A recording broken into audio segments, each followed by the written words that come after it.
Hey, this is Leo for Actualized.org, and today I wanted to talk about the idea of what self-development really is at its core, and what self-regulation is, and why self-regulation is actually a very tricky topic, I think, in nature overall, and how it applies to maintaining a certain stability in your own life. And also I want to talk about the parallels between that and how self-regulation is a problem even in larger organizations like companies or, let's say, the American government. So what is the bottom of self-development? To me, the thing with self-development is that you've got your brain that's trying to regulate itself. But this is a fundamental problem in that there's no stable way of doing this. The way I like to think about it is that you, even though you think that you are just you, that there's only one you, in fact, as a human being, you have trillions of cells within you. And each one of those is basically a tiny little organism that has its own desire to survive and its own agenda. And all these little organisms came together and they created you. So you've got you basically as a human being is very analogous to America being composed, let's say the American government being composed of 300 million citizens. So very much the same in that there's certain elements that that want to cooperate, and then there's certain elements within that group that don't want to cooperate, and they have slightly different agendas, and that tension leads to a certain lack of stability.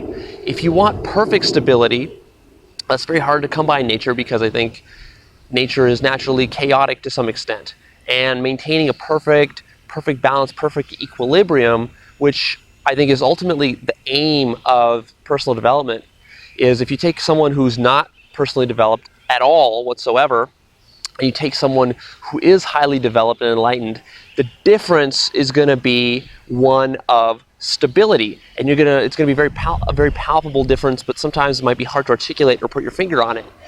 And to me, it's that person that is not developed is going to be, well, they're going to be all over the map, right? They're not going to be able to probably maintain a stable relationship or a stable job. They're not going to be happy. They're going to be addicted to some sort of substance like food or drugs or television or shopping or sex or whatever else it might be, and any number of things. They're not going to have their finances in order. So all the things that you typically think that constitute a happy life, those come with a certain amount of stability that you have within yourself that then allows you to maintain those good things in your life and achieve more. And basically through a slow process, you're going to add more and more good stuff to your life, and your life's going to get better and better and better. And you're going to become happier and happier and happier. That's like the ideal. I think for most people that is never actualized because they're inherently unstable. They're mentally unstable, they're emotionally unstable. That doesn't mean they're psychotic or that they need to get therapeutic help or whatnot, but I think that the degree of stability that you have up here in your head ultimately dictates how successful you're going to be in life to a large extent. Sure, you can get lucky sometimes. But with that said, I think there's also that parallel that can be drawn with government, between government and human beings. So American government generally is seen as being successful in the sense that we live in a society that's fairly stable. If you want to raise a family, have a decent job, retire, and enjoy yourself, you're able to basically do that in American society, which is quite rare. We take that for granted. That has not been the case throughout most of history, and that's not even the case for many countries around the world today. Countries in Africa, poor countries in Asia, etc., etc., etc. So what is it that allowed American government to be much more stable, to produce a stable environment where other governments have not? Well, there's a certain self-regulation that goes into it. There's a certain stability there, whereas other governments, like you might think of some African governments, are highly unstable because they get overthrown all the time, direction shifts, laws are not enforced. It's difficult to just have even the basics of security and safety and food and shelter and utilities and basic human rights. Those are absent because there's not a good enforcement mechanism in place. And a lot of times we tend to think and we tend to take for granted that there's some sort of absolute power out there that a government turns to get its authority from. When in fact, what we need to realize is that that authority comes from all the constituents within the government, right? There's no higher authority that the American government can appeal to beyond itself, other than the forces that are interacting within this organism. Think of the government as an organism. Think of yourself as an organism, as an organization of organisms. And when you start thinking about it like that, you start to see that all the forces inside of it are what create the thing itself. And then there's nothing else that's being appealed to.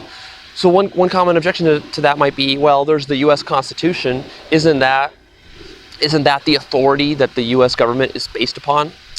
And I would argue that that's not the case. The U.S. Constitution is there, and I believe that there's somewhat of a myth built around behind it in order to establish sort of a faux stability.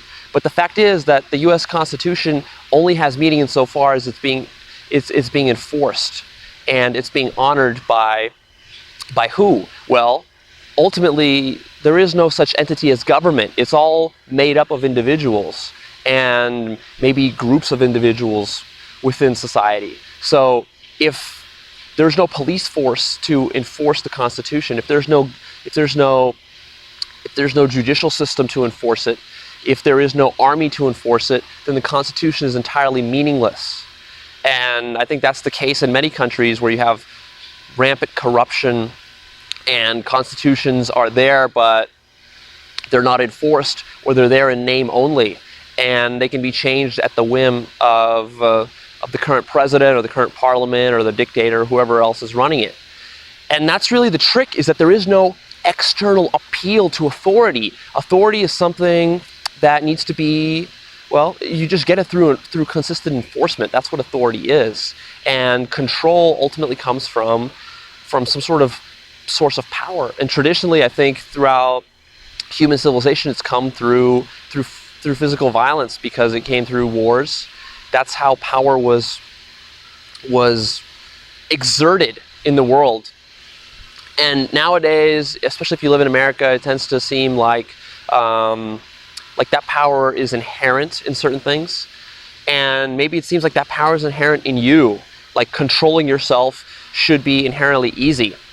But it's not, because what you really have is you have 1 trillion neurons up in your head that are forming connections, and they're forming various neural networks, and those networks are causing certain behaviors, and the more you do certain behaviors, the more those networks get reinforced. The more you do other behaviors, other networks get built. If you stop doing certain behaviors, certain networks atrophy and die off. And ultimately what your brain is trying to do from a day-to-day basis, from the very biological, simple standpoint of like maintaining your temperature and maintaining your fat and maintaining your calories and maintaining all the subsystems in your body that you need to live, it's trying to maintain equilibrium in an environment that is sometimes hostile, right? Like I can be out right now in the sun in 110-degree weather, and my body needs to compensate for that, because if I don't stay at a certain temperature, a certain equilibrium, I'm simply going to die. The body's not going to be able to maintain itself. This organization of little tiny organisms is going to disintegrate, and so it starts to regulate itself, and it upregulates so that it's able to deal with the temperature. And then if I go into some sort of a cold environment, then it's going to be the opposite effect. The body's going to need to again regulate itself in a different way, in the opposite way, and try to maintain. And there's only a certain range of temperatures that the body is able to cope with. When you're outside those ranges, if you're out in outer space or you're jumping into a volcano, your body can't do anything about that. And so how does this relate now to personal development? It seems like we're getting very metaphysical here and abstract. Well, I think ultimately what your body and your brain has in it is that it's running through patterns. There are neurons that are firing off, and there are channels and connections being made, entire networks of neurons being made in your brain. And the more you get good at something, the better you're reinforcing those connections. And to be emotionally stable, the way I see it is it's almost like you have those networks, and then as you're doing self-development, you're building an extra layer of neural network on top of it, and that extra layer is adding more self-regulation to the whole system, so that when one network of neurons fires off, let's say, and that network fires off, and let's say that's a network that has been causing you to overeat, right? That's a network that you've been triggering for the last few years, and that's causing you to overeat every time that you sit down and have a dinner.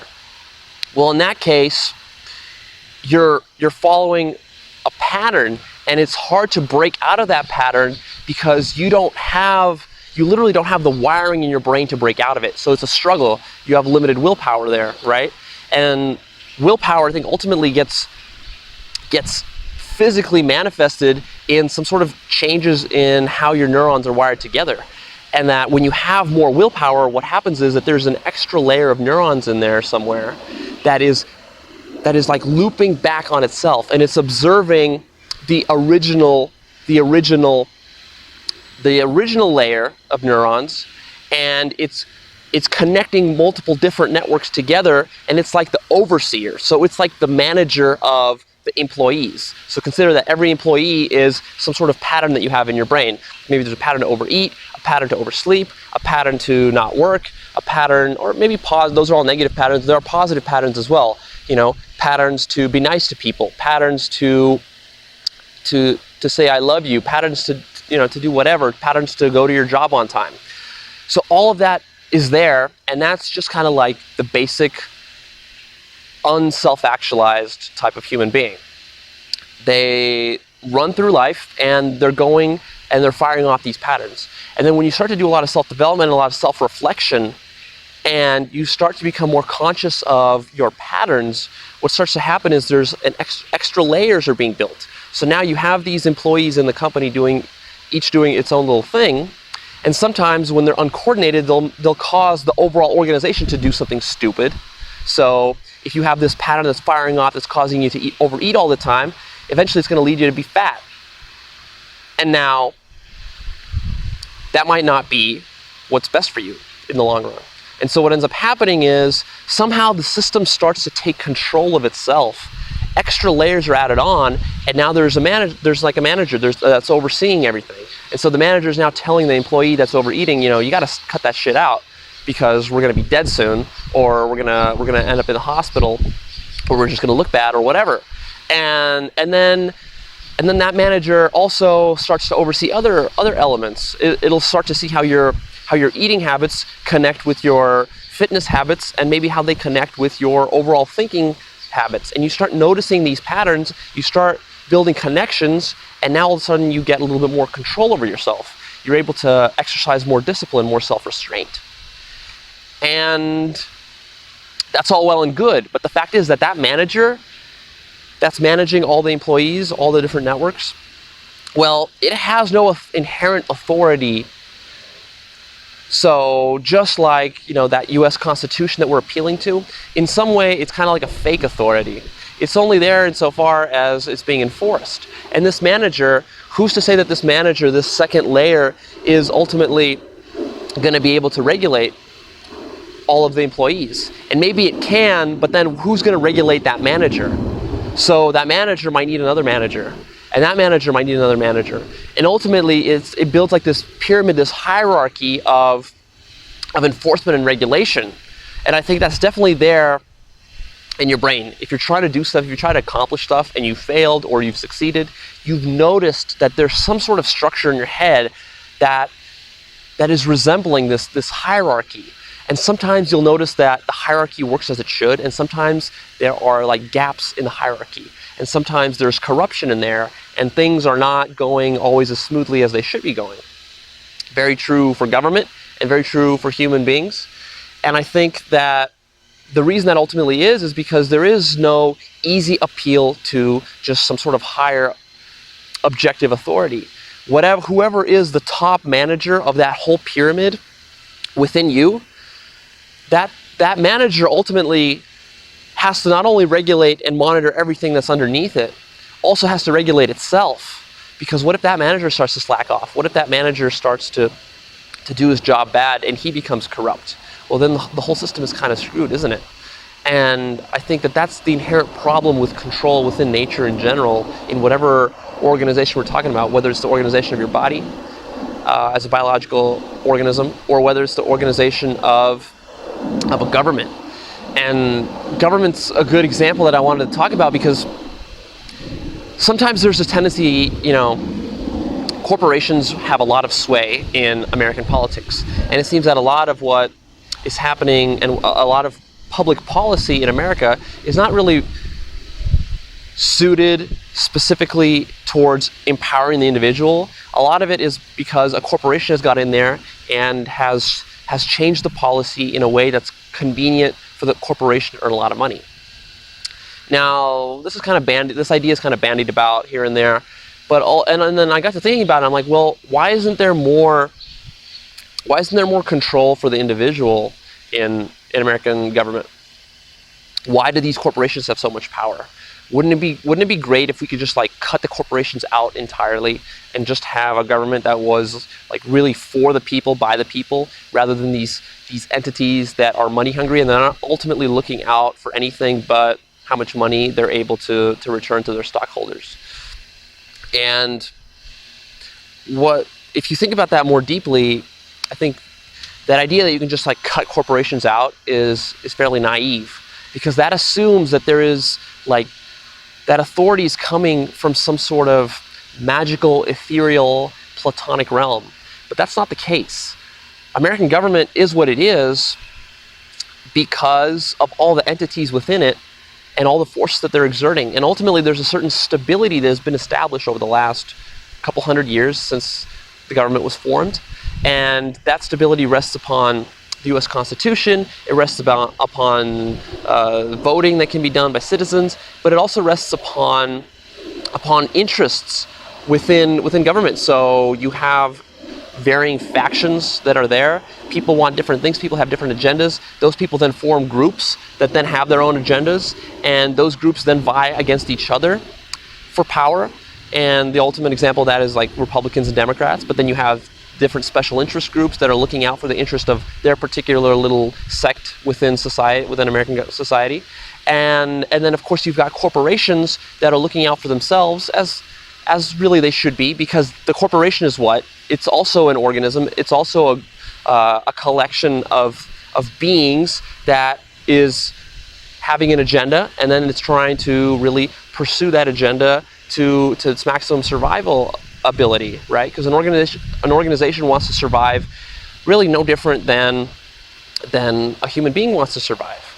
And so when you think about it like that, and you think about the fact that there's no easy way to just cut these forces out and get some sort of ethereal appeal to authority. That authority is coming about because you have these interests. And the fact is that corporation, the reason it's able to have the pull that it has with the government is because, frankly, it has a lot of money.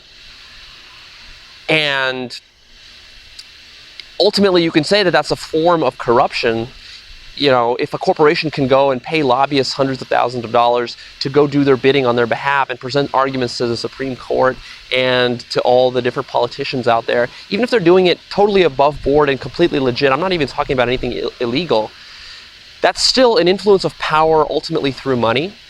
And what does that mean? That means that as corporations earn a lot of money, they earn power. And that power is tangible. So there's a certain amount of power that comes with money.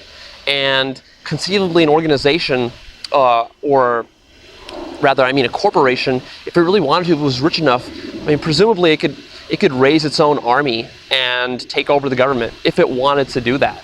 It ultimately gets that power through the money it has. So a company like Apple that has 20 or 30 or 50 billion, however much it has currently in its coffers, if it takes that money and it really wanted to raise a standing army, in theory it could, and no one could really stop them. The US government could try to stop them, but ultimately that attempt would depend on the strength of the government versus the strength of the company. So if a company gets theoretically too strong and become stronger than the U.S. government as a whole, then it would be able to exert whatever kind of control it wanted. And that's just a natural vying for power, because in the end that power has to come through some means. It either has to come from a passive acceptance of all the parties, or it has to come through domination. And traditionally that's how power was won, is through domination. Nowadays, domination is not a key player in American society that much. We tend to be fairly peaceful. You don't need to generally come up to somebody and club them to death in order to feed yourself. You can go and work for that person instead and earn some money, or you could form a business relationship with them and it's kind of a win-win, and that's great. But it hasn't always been that way. And I think that element will never go away either, because there's always going to be this idea that you can exert power through force. And a lot of times that's still the case. I think that's still the case. That's still the reason why we have wars. And that's still the reason why we're going to have wars for a long time to come, because the stability, there's nothing inherently to appeal to. The stability that we're assuming is kind of, that we're entitled to, that we think that should be there, well, that stability is coming from a legacy of domination, ultimately. Right now, American society is built upon a long history of domination over other cultures, and that has historically been the case. If you're a student of history, then you see that that's kind of how things play out. And I think that what's really fascinating about this is that that's how your mind tends to work as well, because there is no external appeal. And as you're developing yourself, what ends up happening is slowly you're building in those extra layers, and those extra layers help to add stability. Now, as much as I've kind of criticized the U.S. government here for potential corruption and all this power and all this nonsense, I still think that American society is highly stable because it was founded on certain principles, and those principles have been enforced, and that the organism has been set up in such a way that there are forces that are opposing each other. Perfect example of this is like Republicans and Democrats. It seems like every election cycle they bicker back and forth about all sorts of things, but ultimately what ends up happening is that, well, one election cycle the Republicans win, and maybe they stay in power for a few terms, and then people get disenchanted with that, and there's a self-correction that goes on, and then all of a sudden Democrats are now put into power because people are fed up with the Republicans and they're not happy with how policy has been managed. And so now Democrats are in power, and they might be in power for a few terms, and they're going to be in power only as long as people are relatively satisfied with the results that the Democrats are getting. And then as soon as that doesn't happen, the Democrats fall out of power, the Republicans come back. And so there's just like back and forth, up and down, and ultimately it seems like it's actually like a steady state that's been reached. And some people might lament that. In fact, at times, I've lamented it myself. I tend to be progressive, and I tend to think like, well, wouldn't it be nice if we could just like get over this whole gay rights issue and some of this other stuff, all this nonsense? Couldn't we just like settle that? Why does there have to be this opposition? But in the end, the opposition is good because it's creating a steady state. And if it was easy to just go and add gay rights into the Constitution, and if it was easy to go in and to add a bunch of other progressive things in the Constitution, it would also be very easy to go in and do the exact opposite of it. So there needs to be a certain balance between these forces. And I'm not saying that it's a dead even total draw. I think in the end society's progressing, but right now I think like American government has matured to the point where it's fairly stable. Like an example of this is the fact that come election time, it's just generally assumed that the party that gets the most votes and gets the most electoral votes, that individual, that presidential candidate, can just come into power and transition into power. Well, why is that happening? Why is there nobody questioning the fact that if I got as many votes as I did, that now I just have the power to just stroll into the Oval Office and be president? Well, that's because there's a precedent there. There's a strong history of that having been the case, to the point where nobody really even questions it. Whereas in other governments, it's totally different. You can win all the votes, and then somebody can overthrow you, or there can be a coup, or there can be a revolt or an uprising, or there could be some sort of questioning in how the votes are counted and tallied and all that nonsense. And so that just goes to show that there's a lot that we assume and we take for granted in terms of how control is exerted in government and how control is exerted within ourselves. So if you try to accomplish stuff in your life and you try to make changes in your life, you will notice that there a lot of times it feels like there are varying parts within you, varying like factions that are vying for power. It might be 2, it might be 3, it might be 4, it might be even more parts. Like one part of you might decide that you need to start going to the gym, and then another part of you will decide that you're not going to the gym because you'd rather watch TV and you'd rather pig out on donuts. And that's a very real problem, because at one point maybe one of those parts of you is in power, and at another point, maybe a few hours later, that other part of you is in power. And so it seems like there are like neural networks in your mind waging war sometimes. And if you want to be enlightened, if you want to reach that self-actualized state, ultimately what I see this exercise as being is developing a certain diplomacy within yourself and a certain steady state where those various vying factions within you are integrated. And it's basically like doing negotiation. It's like bringing 2 parties to the table and saying, okay, what do you want? And what do you want? What are your problems? What are your problems? What are your concerns? How can we find a balance between all of those things? And ultimately, when you build those extra layers of neurons, you gain more awareness around what's actually happening here. You start to diminish that violent reaction between the various parts. They start to come together and they act holistically to get you to where you want to be with less struggle and less resistance. Whew, quite a deep topic. I think that topic goes pretty deep, and I really like how much depth there is in this whole idea of doing personal development. I'm really passionate about it. I hope that cleared up some feelings that you had about it as you were trying to get various results in your life and have been struggling with that. I know that to me this is a kind of very personal, intimate topic.